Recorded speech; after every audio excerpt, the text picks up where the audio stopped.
¿Cómo están, estudiantes? Tengan ustedes muy buenos días. Nos encontramos una vez más para compartir información y generar sobre todo aprendizaje. ¿Cómo están? Yo espero que se encuentren muy pero muy bien. Este tema es algo amplio, así que voy directo al grano. ¿Está bien? Vamos a empezar. La República Aristocrática. Muy bien, tenemos este esquema que ya lo habíamos visto clases anterior y ya se había explicado también, ¿sí? Algo importantísimo que remarcar que la República Aristocrática ya es un gobierno, un periodo, mejor dicho, del siglo XX. ¿Está bien? Ya 1895, estamos ya en el siglo XX, a puertas casi nada del siglo XX. Vamos a recordar también, va a ser un factor importante, no Manuel Pardo y Lavalle como tal, pero sí al Partido Civilista. ¿Sí? Va a tener introducción, va a tener su pues intervención aquí en la República Aristocrática, en este periodo, ¿sí? Que está conformado por Pierola, López de Romaña, Manuel Cándamo, José Pardo y Lavalle, Billingsgurd, José Pardo y Barrera. Vamos a ver estos líderes peruanos más adelante, que recordemos que la República Aristocrática se formó por el Partido Civilista y el Partido Demócrata, ¿no? El Partido Demócrata liderado por Manuel Pardo y Lavalle. Muy bien, este es el proceso histórico y nos encontramos en la Segunda Revolución Industrial, donde ya estamos observando la energía, ¿sí? La energía eléctrica es aquella que va a primar. Muy bien, las características del periodo de la República Aristocrática, vamos a ver que se van a dividir en económicas, políticas, sociales e ideológicas. En las económicas vamos a ver que se van a dar pues la extracción petrolera, ¿sí? Si vemos nosotros el mapa, vamos a ver que el petróleo va a estar acá por el departamento de Piura. La agroexportación va a estar dado pues por la caña de azúcar, el algodón, son los más importantes, ¿está bien? Es la actividad económica más importante que más beneficios ha traído al Perú. Ya vamos a ver por qué, porque vamos a ver otro mapa, es aquí donde se va a concentrar la actividad de los oligarcas. Los oligarcas, sí, de la agroexportación se van a llamar también los varones del azúcar o los varones de la agroexportación. Muy bien, la minería vamos a verlo nosotros aquí, sobre todo en Cerro de Pasco. ¿Sí? La extracción de cobre va a ser uno de los principales metales que se va a exportar. Hasta el día de hoy, sí, tenemos al cobre como metal más importante de la exportación o para exportar. En cuanto a lo que es ganadería, vamos a ver que estamos aquí, corresponde a la zona andina, a la región andina.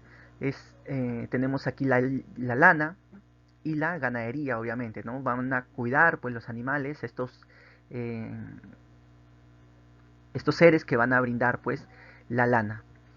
Entonces, lo que es minería y ganadería va a estar concentrado en la región andina, y en la región amazónica vamos a tener pues la extracción del caucho, que va a ser iniciado por el gobierno de Nicolás de Piérola. Muy bien, esos son, y por favor me gustaría que se graben ustedes este mapa y esta distribución de riquezas. Muy bien, en el aspecto político vamos a ver que va a estar dado pues no por el partido civil. Va a ser muy remarcado en este aspecto. El Partido Demócrata, si bien es cierto, lo va a iniciar a la cabeza Nicolás de Piérola, el resto va a estar liderado pues por el Partido Civil. ¿Por qué el Partido Civil? Recordemos este Partido Civil que obtuvo sus ganancias gracias a la extracción del guano. Recordemos que en la época pues no del segundo gobierno de Castilla se había dado pues la concesión a la Compañía Nacional del Guano. Entonces, está liderado pues por Manuel Pardo y Lavalle, pues comenzaron a obtener recursos. ¿Y qué hicieron con ese recurso, con esas ganancias que obtuvieron de la extracción del guano? Pues lo invirtieron en comprar haciendas y en la plantación, ¿no? De caña de azúcar y algodón. Entonces ellos invirtieron en eso cuando Perú pues estaba deseando el salitre. También quisieron invertir en salitre, pero ellos prefirieron irse a las haciendas. Es por eso que Chile, cuando tuvimos el conflicto, ellos atacaron también las haciendas, pero ya sabemos cómo intervinieron pues no los hacendados para que no toquen sus, sus posesiones, sus tierras. Muy bien, en el aspecto político también vamos a ver que tuvieron el voto censitario. Un momento, antes de pasar esto del partido civil que tuvieron, ¿sí? Ellos invirtieron pues, ¿no? en la caña de azúcar, en el algodón, y después, posteriormente, con lo que es la República Aristocrática, estos personajes van a ser los líderes del Perú. ¿Está bien? Esa es la explicación y la importancia que tiene el partido civil en este periodo, en esta República Aristocrática. Ahora sí, con el voto censitario. ¿Qué es el voto censitario? Es aquel voto en el cual se va a tener que cumplir algunos requisitos. ¿Está bien? Para que tú puedas ejercer tu voto tienes que cumplir requisitos. ¿Cuáles son esos requisitos que se pedían aquí en la República Aristocrática? Era que debías tener una educación. O sea, los no alfabetizados no podían votar. Los analfabetos no podían votar. ¿Y quiénes eran estos analfabetos? Pues los indígenas. Ellos eran pues aquellos que no tenían educación. Entonces, ahora estudiantes, cuando ustedes vean, escuchen a personas que quieran realizar pues una reforma en lo que es la votación, tienen que recordar este periodo del Perú, de la historia del Perú. ¿Por qué? Porque acá se hizo una restricción al voto universal. Hoy lo que tenemos es un voto universal. Cumples la mayoría de edad, 18 años, y si obviamente no estás privado de tu libertad, o mejor dicho, no estás preso, mejor dicho, puedes realizar tu voto. ¿Está bien? En cambio aquí no, en este periodo los analfabetos no podían. ¿Cuál es el problema? En que en este periodo de la República Aristocrática, estamos iniciando el periodo de la República Aristocrática, no había educación, no era obligatoria la educación en el Perú. Entonces, no puedes pedir a las personas que no voten, que no puedan ejercer su voto si no les das educación. Y esa es una característica eh, triste, debemos decir así, o negativa de la República Aristocrática, ¿sí? El voto censitario. Los analfabetos no podían votar. Y vamos a ver la forma del Perú. Todavía conservamos algunos territorios, ¿sí? Tenemos más extensión de tierra. Esto posteriormente van a estar en conflictos, ¿sí? Tenemos el plebiscito y acá con Brasil un incidente. Y vemos el mapa, ¿no? Acá tenemos más información, estudiantes, pónganle pause y puedan ustedes seguir leyendo, ¿no? Enriqueciéndose más de información. Las características, ahora vamos en el aspecto social, habían cerca de 2 millones de habitantes, ¿está bien? Y la gran mayoría era de la clase baja, ¿sí? Vamos a reconocer dos clases. Clase alta, que era la oligarquía, que eran los hacendados de de la zona costera, de la región costa, eh, van a estar liderados pues por el partido civil, ¿sí? Van a el partido civil que van a ser pues no los líderes del Perú, los presidentes en su mayoría. La oligarquía va a estar concentrado en cerca de 40 familias, ¿sí? De toda la población peruana, 40 familias van a tener las mayores riquezas del Perú. Y bueno, obviamente van a querer educarse más, van a tener este privilegio de lo que es la educación y van a utilizar a la Universidad San Marcos como fuente, ¿no? Como medio de control de la educación. Y es así como vamos a ver que San Marcos va a tener un papel importante en lo que es la educación en el Perú, en este aspecto. Vemos que los gamonales van a ser aquellos hacendados, pero en la región andina. ¿Sí? Habíamos visto, por ejemplo, en la región ganadera, la producción de lana. Bueno, ellos son los gamonales, haciendas andinas, ¿sí? Que van a practicar también lo que es el feudalismo. Van a darle muchísima importancia a lo que es la tierra, la posesión de la tierra. Estas extensiones de tierra van a ser características de los gamonales. Luego, en el obrero, que ya pertenece a la clase baja, vamos a ver los sindicatos. ¿Sí? Se van a formar los sindicatos durante este periodo de la República Aristocrática y su ideología va a ser el anarquismo. ¿Sí? El aspecto ideológico de las clases bajas va a ser el anarquismo y vamos a tener como máximo representante a Manuel González Prada, que va a hacer sus discursos. Ya lo habíamos escuchado en el primer gobierno de Andrés Avelino Cáceres con su discurso del Politeama, y ahora vamos a verlo, ¿no? Con su obra Horas de Lucha. En los indígenas vamos a tener también a los campesinos que va a ser la mayoría del Perú, como habíamos mencionado, y van a carecer de derechos políticos, o sea, no van a votar, ¿sí? Es la población que no va a votar y es por eso que se dice que te había una votación, un voto censal. Eh, Muy bien, este es con respecto a las características de la sociedad y la ideología. Muy bien, acá tenemos los mapas, reitero los mapas. Acá vamos a ver, ¿no? El Gildemeister, por ejemplo, las haciendas de Manuel Candamo, uno de los presidentes, de los Leguías, presidente también del Perú, de López de Romaña, también presidente del Perú, Gibson, por acá, los Ricketts, esos son los más importantes, ¿está bien? Los Prado, concentrados aquí en la región Trujillo, que vamos a ver que se van a dar acciones importantes en la política peruana, en la historia del Perú, y van a estar comprometidos esta región. Muy bien, ahora sí vamos a ver con los presidentes de la República Aristocrática, y vamos a iniciar con Nicolás de Piero, el líder del Partido Demócrata que hizo el golpe de Estado, ¿no? Hizo la coalición nacional, que era la unión del Partido Civil y del Partido Demócrata para eh, derrocar el partido a Andrés Avelino Cáceres en su segundo gobierno. Muy bien, Nicolás de Piero le va a sentar las bases para el control oligarca e imperialista de los de estos dueños de la tierra, pues no va a dar pues algunas ideas, va a hacer algunas reformas para que ellos puedan mantener su estatus en lo que es la economía y la política. Sociedad de recaudación de importación también va a realizar pues no una reforma en lo que es la recaudación de impuestos, pues los indígenas comenzaban a dar un tributo, sin embargo este no estaba controlado, así que Nicolás de Piérola empezó a realizar esa reforma. Se da el boom del caucho, ya lo habíamos dicho, ¿no? En la región andina, perdón, en la región amazónica, en la región Loreto y en la región Madre de Dios.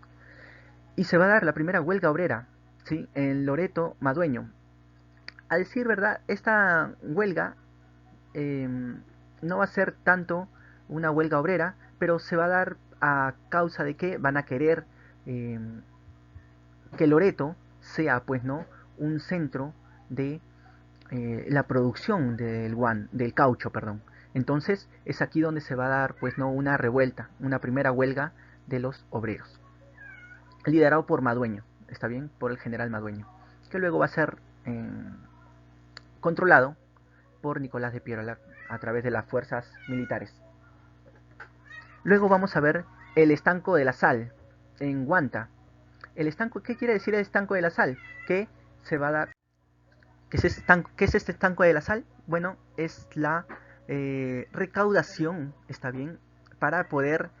Eh,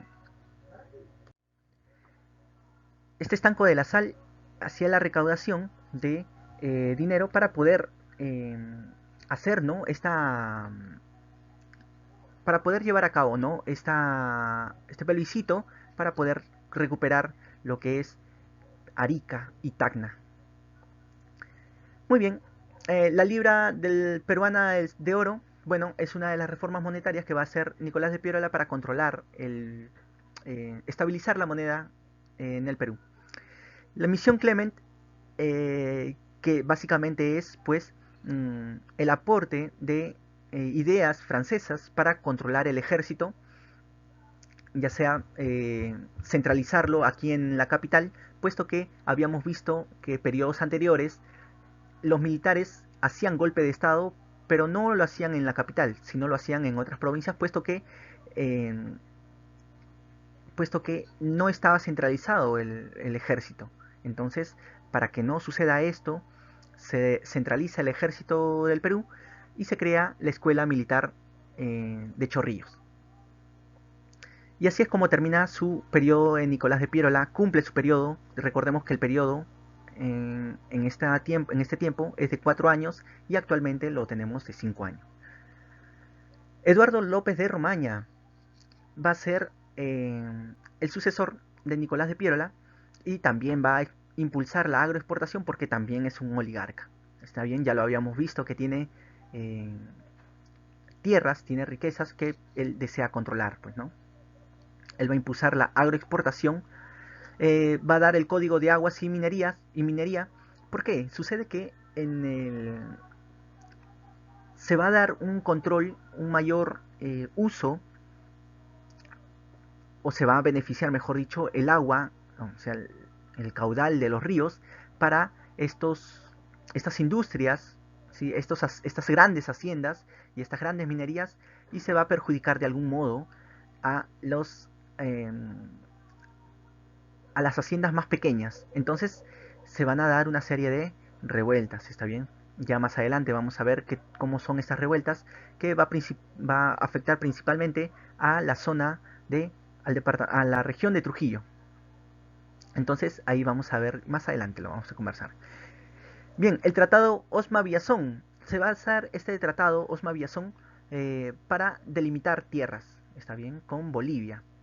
Así, eh, después del conflicto con la guerra del Pacífico, pues Perú y Bolivia van a definir sus límites.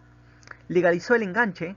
¿Qué es el enganche? El enganche es un tipo de, vamos a decirlo, ¿no? Es un tipo de esclavitud que se le daba a las personas, a los obreros, para que ellos puedan ir a realizar un trabajo. Se le da un pago por adelantado, así que los trabajadores pues van.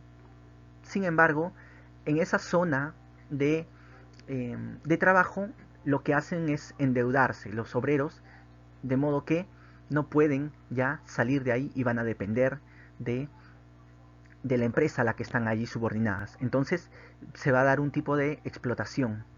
¿Sí? El enganche, les voy a dejar una imagen después de esto para que ustedes puedan ver los tipos de enganches. ¿Sí? Tenemos el llanaconaje, el enganche, la habitación, etcétera. Llega al Cerro de Pasco Mining Company, no, perdón, Mining Corporation, a, a- para extraer lo que es el cobre en Cerro de Pasco, en la minería Cerro de Pasco. Además, podemos decir también que en su periodo se dio la construcción, la vía ferroviaria eh, de Lima hasta La Oroya para poder eh, transportar estos productos. Muy bien, cumple su periodo y vamos a con Manuel Cándamo, que, bueno, su periodo es muy corto, ¿sí? De hecho, duró unos pocos meses en el poder y falleció. ¿Sí? Se le reconoce la ley de ferrocarriles a este presidente. Vamos a por José Pardo y Barrera en su primer gobierno, puesto que va a tener una segunda, eh, no postulación, pero sí va a estar liderando el Perú por segunda vez. Entonces tenemos a José Pardo y Barrera, que va a impulsar la educación primaria. Sí, se va a dar no solamente el aspecto educativo a todas las personas de primaria, sino que tanto varones como mujeres, sino que se va a permitir el ingreso a las mujeres a la universidad. Muy bien, eso es con respecto a José Pardo y Barrera. Vamos a ver la oposición de González Prada en el periódico La Protesta. Está bien, va a ser un opositor, González Prada, eh, del gobierno de José Pardo y Barrera. ¿Sí? Recordemos que González Prada defiende lo que es la anarquía. Entonces, aquí él va a estar en contra de la forma en cómo va a realizar su gobierno José Pardo y Barrera. De los discursos de González Prada van a haber muchísimas revueltas obreras. Uno de ellos es la formación del sindicato Panaderos Estrella del Perú, que es el primer sindicato del Perú. ¿Está bien? Gracias a los discursos eh, se van a dar pues no estas agrupaciones, este sindicato de panaderos de Estrella del Perú, que es muy importante porque ya va a dar muestra del movimiento obrero, ¿sí? O movimiento de trabajadores en el Perú. Y el proyecto Manzanilla. Bueno, ¿qué es el proyecto Manzanilla? Bueno, es una serie de puntos que se va a tratar para poder brindar un mejor servicio eh, para los obreros. ¿Está bien? Manzanilla es el apellido de quien pues formula estas ideas, estos puntos, para que posteriormente pueda aplicarse para que los obreros puedan trabajar en mejores condiciones. Y ese es el proyecto Manzanilla. Muy bien, eso es con respecto al gobierno, lo más importante del gobierno de José Pardo y Barrera. Va a cumplir su periodo y vamos a ver que Augusto B. Leguía va a ser en su primer gobierno, ¿sí? Él va a ser también un oligarca, va a estar junto a estos grandes eh, empresarios del Perú, exportadores del Perú, y bueno, posteriormente va a tener un incidente que va a distanciarse de ellos. Muy bien, vamos a ver que en el gobierno de Augusto B. Leguía se va a dar lo que es el paro nacional. ¿Está bien? El paro nacional, eh, el primer paro nacional del textil Vitarte. ¿Está bien? Que exigían pues no mejores condiciones para su actividad. ¿Sí? Entonces, ¿qué es lo que va a hacer Augusto B. Leguía? ¿O qué se va a conseguir con este primer paro nacional? La ley de accidentes de trabajo. ¿Está bien? Se van a mejorar las condiciones del obrero. Sí, recordemos que ya tenemos como antecedente el proyecto Manzanilla y antecedentes también con esta primera huelga en Loreto, producida en Loreto. Muy bien, vamos a ver que se van a dar también lo que son algunos conflictos limítrofes, ¿está bien? Conflictos con otros países. En el aspecto limítrofe vamos a ver a Velar de Río Branco, que es la región marcada que habíamos observado en imágenes anteriores. Ese es un conflicto limítrofe con Brasil, al que vamos a ceder tierras, ¿está bien? Augusto B. Leguía se va a caracterizar en este periodo por regalar, por regalar no, pero vamos a perder tierras, ¿sí? Vamos a perder territorio nacional. Con Brasil y con Polo Bustamante, con Bolivia, se van a asentar ya el límite con este país vecino. Vamos a ver también lo que es el incidente La Pedrera con el país Colombia. ¿Qué sucede? Que ejército colombiano se va a sentar aquí en La Pedrera y el, las Fuerzas Armadas de Augusto B. Leguía van a ir a tratar de reprimirlas. Cuando se van a dar cuenta, pues no, se van a dar las conversaciones, se dan cuenta pues que efectivamente el gobierno, perdón, las Fuerzas Armadas de Colombia se encontraban pues en territorio colombiano. Y ese es un incidente, ¿sí? Conocido como incidente La Pedrera. Quien va a estar liderando el aspecto militar, quien Oscar Benavides, que posteriormente va a ser un líder peruano. ¿Sí? Como líder militar de Augusto B. Leguía va a estar Oscar Benavides. Muy bien, termina su periodo, ¿sí? Observemos que no hay intervención, no hay golpes de Estado. ¿Por qué? Porque ya no estamos ya estamos en un tiempo republicano en el que los presidentes van a tener el control social. ¿Está bien? Muy bien. Y luego vamos a tener el gobierno de Guillermo Billinghurst, que es un partido, que es el Partido Demócrata, ¿sí? ¿Qué va a pasar? Que si bien es cierto Nicolás de Piérola es el Partido Demócrata, el resto van a ver que van a estar ligados con el Partido Civil, ¿está bien? ¿Y qué va a suceder? Que este Guillermo Billinghurst, que es el Partido Demócrata, va a ser un partido, pues, de orientación popular, ¿está bien? Con su lema Pan Grande, conocido mejor dicho como Pan Grande, apoyado por el pueblo obrero, va a llegar al poder y va a ser el primer populista, ¿sí? De la historia del Perú. Primer populista con su lema un gobierno por el pueblo, eh, para el pueblo y con el pueblo. ¿Está bien? Un gobierno por el pueblo, para el pueblo y con el pueblo. Luego vamos a ver que él va a estar, como le dije, ¿no? Apoyado por los obreros del Perú. Sin embargo, ya cuando llega a la presidencia, se le va a exigir, pues, ¿no? Las propuestas que había realizado, y es así como que se va a dar el reconocimiento a la huelga. ¿Está bien? Porque ya se estaban generando discursos y se van a estar generando, pues, conflictos sociales, y es así que se va a dar reconocimiento a la huelga para que los obreros puedan dar sus manifestaciones, pero previo acuerdo, ¿está bien? Tiene que ser una manifestación pacífica, que no genere pues no tantos disturbios y que sea pues controlada. Así vemos hoy en día que hay marchas en el cual en las cuales pues la policía acompaña y guía, pues no cuida el orden. Y es así que se da pues no el reconocimiento de la huelga legal. Luego también se va a dar, por presión también de estos que exigían, que lo habían enviado al poder, a Guillermo Billinghurst, la ley de las 8 horas, pero solamente para el Callao, ¿sí? Del muelle y dársena del Callao, ¿sí? Solamente para ellos. Y es por eso que se le dice también, se le denota aquí un partido populista, porque si hubiese querido el trabajar para las masas, hubiese dado eh, esta ley de trabajo de las 8 horas a nivel nacional, pero no. ¿Por qué? Porque iba a entrar en conflicto con sus intereses y con los intereses de los demás este, políticos, de los demás oligarcas, y se iba a venir abajo su gobierno. Y de hecho se dio. ¿Por qué? Porque a Guillermo Billinghurst se le da un golpe de Estado. ¿Está bien? Le da un golpe de Estado, ¿quién? Oscar Benavides.